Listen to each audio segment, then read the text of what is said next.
You are Locked On Texas Tech, your daily podcast on the Texas Tech Red Raiders. Part of the Locked On Podcast Network, your team every day. Great to be with you again on Locked On Texas Tech on the Locked On Podcast Network, your team every day, always free and available on YouTube or anywhere you get podcasts. And thanks as always for making us your first listen. Today's episode brought to you by FanDuel. And right now, new customers can bet only $5. And if your bet hits, you're going to get $300 in bonus bets to use across the app. So download the app today with the only Chris Level.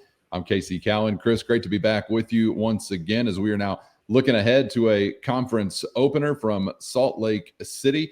Will be a top 20 matchup as we've got Associated Press and coaches poll rankings to consider since we were last together. On today's episode, we'll get to that. Also want to get to some frequent laundry on the field for the Red Raiders so far this season, what to make of it, if anything. Also want to circle back to something we alluded to on our last episode, that offensively, a couple of things being in play. Number one, offensive line competitions, I think ongoing after you had another ball game, week 3 against Oregon State, where it wasn't the prettiest of pictures. Not that it was a bad day necessarily, but obviously still some things to work on there as that remains a work in progress. Also want to get to a new wrinkle that stood out offensively to you, and some others had some questions about that as well, I know, among the Red Raiders. But Chris, we kick off the conversation in the Associated Press poll where the Red Raiders are ranked 17th this week as you head to Salt Lake to take on the 16th ranked Utah Utes. Iowa State, the top representative from the Big 12 Conference, at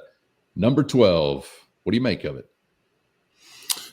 Yeah, it was a crazy weekend in college football. It's just funny because here it is, mid-September, and you're just barely getting started. Really, you're just 2 or 3 weeks into this thing for most teams, and there's so many things that everybody just would have sharpied in the summer, like Clemson being a playoff contender, Notre Dame probably going to do their thing again, Texas, number 1 team in the country, and now you look up and you got 2 head coaches in the Power 4 that are fired, and some of those teams that I just mentioned not exactly rolling. And you've got Vanderbilt, and you've got Georgia Tech, you've got some others saying hello to the top 25. But Big 12 wise, there's just 3 teams ranked. Iowa State, and I think what they have done, their resume to this point, is deserving of the highest ranking of any Big 12 team.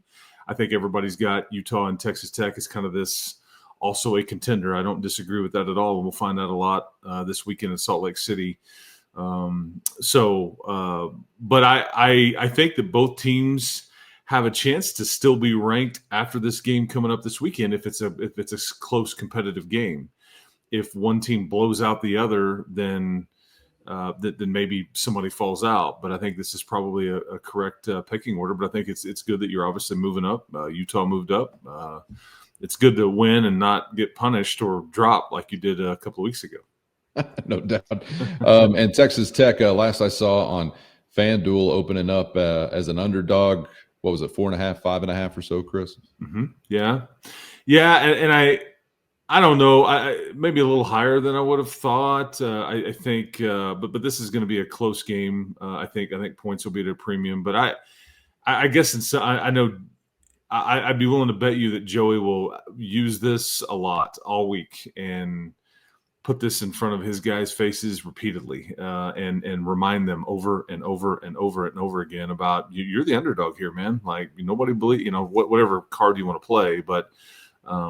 I would have guessed like Utah minus 1.5, 2, something like that. So it's about the same, I guess. But I'll be interested to see if that's a popular bet around the country from a lot of folks. Is Texas Tech getting more than a field goal? But anyway, we'll see. But yeah, interesting to note that you're an underdog here. Maybe I think Arizona State. Maybe you have a chance to be an underdog, depending on what happens between you and them between now and then. As I look at it, this may be the only game you're an underdog the rest of the way, aside from the Arizona State game. With what Kansas State's got going on, I don't know, but there's not many games on paper where you're going to roll home or away that you're going to be an underdog, but this is one of them. Chris, something that's not lost on me, whether a favorite or an underdog, I think taking it on the road for the first time this season, a big deal for this team. It's been a big deal for this era or this tenure with the head coach. Is you've had some struggles there early in his tenure. I think you did take a step forward last year, though it wasn't necessarily a work of art away from home. You did literally improve as far as the success rate goes, but I don't know if you've quite gotten that monkey actually off of your back. And man, every year is a new year, and it's always tough to win on the road. So maybe it's just a new monkey to deal with every season. I don't know, but it's not lost on me, man. You're leaving the friendly confines for the first time, Salt Lake or anywhere. I don't care what the destination is. Kind of an added layer of challenge, I guess, there. Yeah, I mean, I think we've known this for months now, that it kind of pointed to what we think, and things may change. I'm looking at that Houston game going, okay, maybe it's maybe a little bit more difficult than we would have thought, but kind of back that up this weekend. Yeah, you said that on Friday's mailbag. I agree. I think the Salt Lake trip, the Tempe trip, and the Manhattan trip, and maybe the Utah is the toughest one of them all. Maybe the Manhattan trip is not the toughest one, although I think most Tech fans have PTSD from trips to Manhattan. But this is what you're going to have to go do, and this is one of that are going to be three very purposeful, meaningful results that decide who makes it to Arlington or not. And I just don't envision a path there if you lose all three of these, and it may be even hard if you only win one of the three. Because I think that, again, we've said that you can lose one game and I think still make it. But if you lose two, as multiple teams did last year, you cannot make it in the conference. And so that's what's at stake, for these two teams this weekend. And it just so happens Texas Tech is on the road, but they've known this. I mean, Joey's mentioned it. We're on a collision course with these guys, and they know what's at stake. And it's not everything, but it's a lot. Yeah, no doubt. All right. Speaking of collisions, let's get to the trenches, Chris, because while we spent a lot of time talking about what a sight it was for the defense again against Oregon State, and essentially has been, particularly that first team, throughout the entirety of the non-conference. Offensively, you've put a bunch of points on the board, and clearly, as we're just talking about, 3 consecutive blowouts, you've been able to do what you wanted to do offensively. But I'm curious to get some thoughts from you on the state of the offensive line. Are we Big 12 ready as we're now rolling into Big 12 play? And I think, correct me if I'm wrong, we still have competitions ongoing. I can't imagine the door has quite been shut on all of that. Where do we stand? Yeah, I thought so. I think Saturday was, you saw a lot of good, and then some that you go, okay. I think there were times where Barron had all day. I mean, he just sitting back there, and he's got plenty of time, and you can't cover these guys that long. He's going to find somebody. I think when you got blitzed, I think you struggled at times. He went down a few of those. I think Oregon, we touched on this late last week, Oregon State has a really, really good third down scheme. They'd come into the game only allowing 3 of 21 third down conversions. And you I think, did pretty well there, as you were over 50% on your third down conversions and things like that. But I think that they were going to send you some different things that you had not seen in the first 2 games. There's going to be a lot of that, and Utah will as well. Utah's got a big-time defensive coordinator. It's going to be one of the best defenses you face all year. But as far as like competition goes, I think they are trying to. And there was a hiccup in the old plan on Saturday, but I think that they went into the game like they did the previous week, saying we really feel like we want to get Hunter Zambrano in the game. Like we kind of view him as a starter as well. And so we'll pull Ponton out and we'll put him at right tackle. I think we'll put, maybe even Zambrano over at left guard and let Will Jados come out because he's dealing with a bit of a shoulder issue.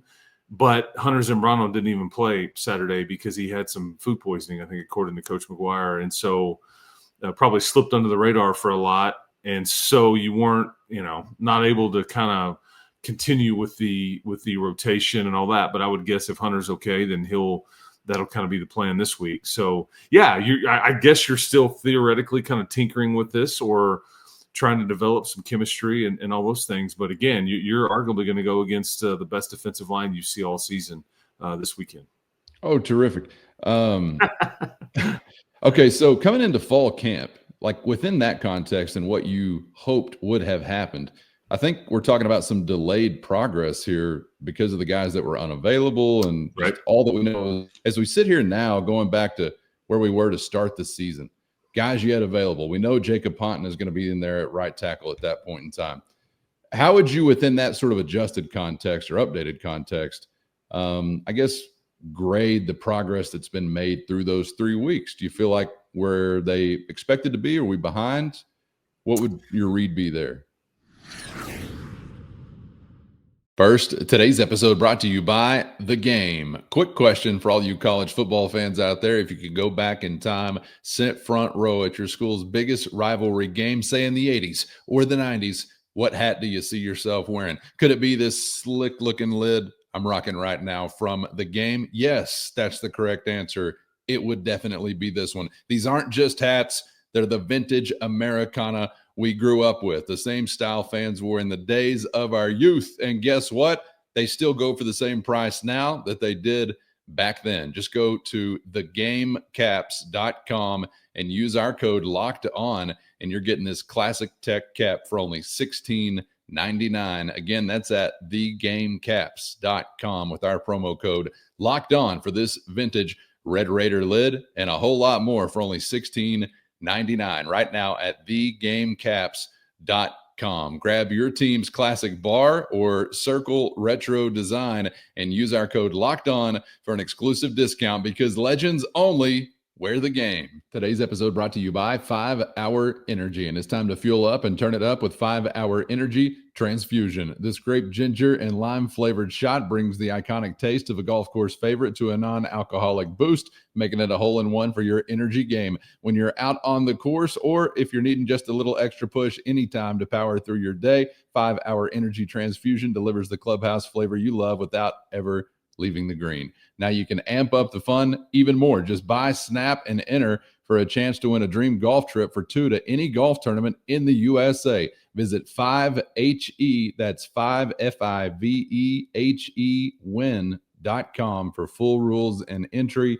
5HEwin.com for full rules and entry. No purchase necessary. Excludes the Masters tournament. Ends October 31st, 2025. The fact that you've scored 60 plus twice and you scored 45, I can't. I think that my question still remains: can you run it when you want to? Yeah, and that's really where I guess I would lean. And is some of that Quentin Joyner related? Is that some of the progress of the offensive line? So with your extra pieces, I mean, I do think that Hunter Zambrano is a part of this thing. I think that his talent and his experience and now his health is kind of pushing his way to the forefront. I don't know what that ultimately looks like permanently. Is this a continued, we're just going to kind of have 6 guys, he's going to rotate in at these 2 spots? I'm not real sure. Because like Ponton, if you watch that, I think it was the Jacoby Williams screen pass, I mean, Ponton scores him. I mean, Ponton delivered a poor beaver into the kicking net or whatever off to the side. I mean, it's like Jacoby got his hand on his back and he's like, big fella, I'm following you. And then there's just some poor kid that just disappeared off into the sideline. And that was all Jacob Ponton. A thing of beauty to see a big man in space, man. You always love that. I think like Vinny Scurry is going to be used in some, short yardage and goal line situations when they really want to go big, and some different things there. So it's just this is just worth monitoring, and I guess it's hard for me to answer. Is it as good or better or worse than we would have thought? I mean, yeah, and again, I think maybe it's not where you want it to be, just because you still have questions. Can you run it when you want to? And maybe if that's just those memories of the Kent State goal line scenario, but was that on the running backs not being patient, as we've touched on? Yeah. I don't know, but I will say, regardless if you had been dominant and you had no questions going into the first 3 weeks, it's going to be extremely difficult to run the football against Utah. Yeah, that's no not question. that's not really where your advantage is there. I would also have to say that I think I'm probably or was expecting more by this point in the season. I could also just be 1,000% wrong and have an unreasonable expectation. I don't know. But thinking about the upgrade, because I do think they're an improved group from what we've seen, obviously. Yes. So I'm not really just thinking about it in the context of where Texas Tech has come from, but thinking about it, or trying to, in the context of what's it got to look like if you're going to actually contend for a conference championship. And I don't think you're there yet. I might have been too quick to expect you to be more so resembling that by this point in time. But hey, all it'll take is one weekend in Salt Lake with some success to have us on the subsequent Sunday. These boys are coming along. That's all it's going to take. I mean, and it really is your first opportunity to get some substantive success in that would mean something about as like where your standing is, I guess, in the Big 12 or in the world of college football because of what this non-conference slate is offered, or maybe more accurately not offered. So we'll find out together, but let us know how you see it, where you thought they'd be behind. Are they ahead? We'll allow that option as well. Let us know in the YouTube comments or shoot us a text if you are a Matador Mobster. Something else offensively I wanted to touch on, Chris, you alluded to this on our last episode, a new wrinkle that got your attention. I think sort of the result of this got the attention of some others as far as personnel used. Had some Red Raiders asking about that post-game. But can you set the table for what you saw take place and maybe what you think this means for how it could be utilized moving forward? So there was a scramble with Baron Morton, and he got stuck in the turf, and he kind of, when he tried to slide, he kind of got stuck, and he kind of slow to get up. It was in the red zone, and I was like, and then you look up and Will Hammond is in there, and I thought, oh no, I hope that, turns out this wasn't not the slide or the slow to get up part. This had really nothing to do with Barron. This had everything to do with, I think this is Mac Leftwich saying, I think we're going to draw some stuff up for Will Hammond in the red zone and in short yardage and be able to use his legs, because they basically just ran QB power. And he got, he scrambled around and got to like the 2 or 3 yard line, I think, if memory serves. But I think you'll continue to see this as an option. I think there's a package build or whatever term you want to use.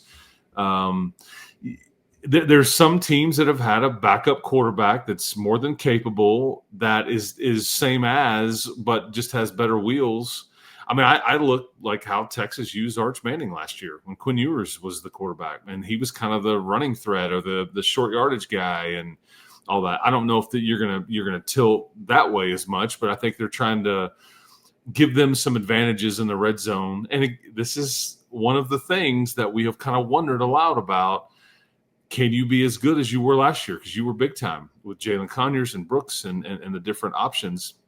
And this is maybe an answer to that, but you will see this more. That's really interesting. And I like when Will Hammond's got the ability to do some of that stuff with his legs, obviously, but also make a man a little nervous. Watching any QB having power attached to whatever he's doing. So, and especially a guy like him, he's not a huge guy by any stretch. From a measurable standpoint, but he can move. So I'll be interested to see if we can get some more of that in some weeks to come. And he's got the threat to throw it. Obviously, he's not just one-dimensional by any means. So I think that you'll see some things played off of this. But yeah, just keep an eye on that when he comes in, because now that you've shown this was a hey, hello, like we want everybody to have to be prepared for this and spend some practice time on it. And I think now maybe there's a move the pocket and give him an option to run or throw it. Maybe it's a jump pass. I mean, there's all different kinds of things you can do off of it. Or he can just run it again. If you load up and put Scurry in and put Jason Llewellyn in and have a lead blocker like Terrence Carter, but whatever. But yeah, I think you'll see this, mixed in the weeks to come. Chris, before we wrap it up, popular question following the game yesterday, and I think 2 days ago, and following the non-conference schedule entirely, too much laundry on the field. Is this a thing we should be concerned about? Tech right now, I think 3rd most penalties committed in the Big 12 conference.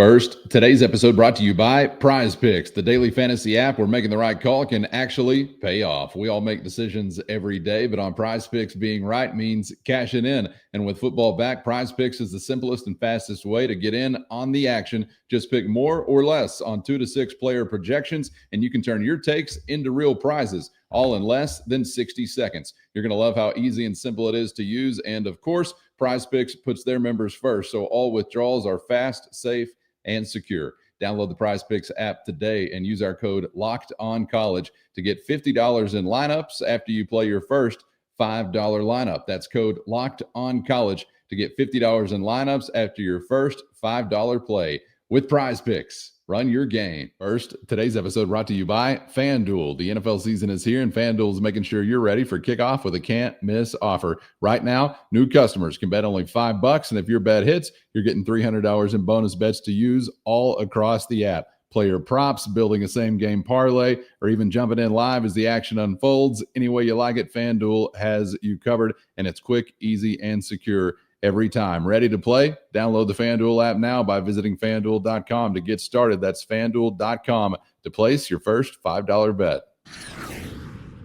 Is this a thing we should be concerned about? Tech right now, I think third most penalties committed in the Big 12 Conference. Iowa State and K-State have played another game than you, and you've committed like 11 and 12 more than them, respectively. So it's getting some attention. Is it a byproduct of maybe some, I don't know, garbage time or things? What do you make of it? Well, a lot of these have been on special teams, like holding and some of the things we've documented. And like the penalty on Jacoby Williams in the end zone yesterday, or on Saturday, I should say, it drew Joey's ire. Yesterday alone, you got 10 penalties called on you, and I think that we need to make it clear that was a Pac-12 crew. This is the same crew that had you in Pullman last year. And I think the word around that is this is a crew that's really going to try to take care of Oregon State and Washington State as best they can. Although I don't think any official in Denton or in Lubbock was able to take care of either team over the weekend because the combined scores were quite lopsided. But I knew there was some growing frustration on the sideline by how this game was officiated and by who was doing it. The explanations given, the communication before the game, and then what was actually practiced during the game, and all those things. I'll leave it at that. But I don't disagree that you need to clean some of this stuff up, but maybe some of it is out of your control as well. So you'll be back to Big 12 officials now going forward. So you don't have to worry about whose conference, whatever crew they are from or anything like that going forward. But I just wanted to offer that up as well. Yeah, I think it's fair to notice, and definitely don't feel like this is a team that can just talent their way out of, erasing a margin for error because of a bunch of penalties. So true. And these little things are going to matter. Obviously, again, if you're trying to get into and remain in that rarefied air of actually competing for a conference championship and being relevant in that sense when we get to, say, November. Chris, appreciate the insight and perspective as always, my man. Enjoyed it. Just getting started this week, the biggest week yet. It's Utah fit in the description of the next potential victim coming up on Saturday. We will hear from Joey McGuire and other Red Raider leaders today, and so we'll process some of that in our next conversation with you. Looking forward to it. Yeah, and last thought I'll give you is, I hadn't thought about it like this, but this is something that Coach McGuire offered up to me after the game, that now what changes is you'll find out a little bit more about your team this week in practice because the staff has some decisions to make. You've emptied the bench in a lot of these games. Now they've got to make some decisions on who travels and who doesn't because you can only travel 74 guys on a road trip in a conference game. And so this week will be fairly interesting as far as to see how they view this player over that player, or how they view what they can do to help us in this phase of the game, mainly special teams. But we'll kind of keep an eye on that. But that is something that was definitely on Joey's mind as he had this week ahead of him there. So just wanted to offer that up because I guess I just, of all the things, I hadn't really thought about that part of it. But yeah, that is certainly something, because there's always people that are like, oh, I would have thought he would have traveled, or okay, well, they definitely think this player is ahead of this guy because they left him at home, whatever, and then injuries factor into that as well. But yeah, conference plays here, man. Everything you've done to this point, it mattered, but then again, it didn't. Now the real football starts, as Cole Wisniewski said, I think after the game on Saturday. Reps are at a premium this week. Snaps are at a premium on Saturday. Spots on the plane are at a premium as well. I mean, everything gets a little tighter, obviously, as you're rolling into live fire in Salt Lake City. Looking forward to getting ready for that one with you all week long. Thank you for being out there, as always, and joining us for today's episode. Thanks to the Everydayers for always riding along. And, of course, the Matador Mob as well. Hit our show notes and find a link to a free 14-day trial if you're interested in joining that crew. That's your direct line to Chris and myself with one-on-one text sent straight to your phone. Chris, appreciate you, man. We'll see you for the next one. Guns up. Yeah, we'll talk to everybody next time. Keep hope alive, people. Big week. Big week. That's right. For Chris, I'm Casey. Thanks as always for the time, and we hope to see you back for the next round on Locked On Texas Tech.